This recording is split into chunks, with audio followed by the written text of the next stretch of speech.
आप जिहाद कर रहे हैं।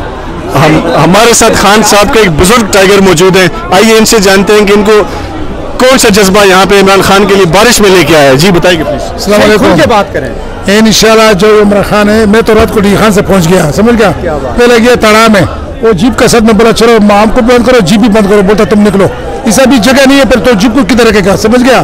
तो हम लोग इसलिए जैसे जज्बात है, बंदा सच है, करप्शन नहीं चाहिए, किसी का गुलामी नहीं चाहिए।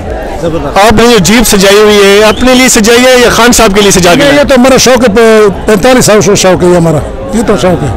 आप माशाल्लाह से इस ठंड में भी यहाँ पे आए हुए हैं, इस उम्र में आए हुए हैं, खान साहब अगर हुक्म देते हैं तो जेल जाने के लिए तैयार है? तो गाड़ी के साथ तैयार है।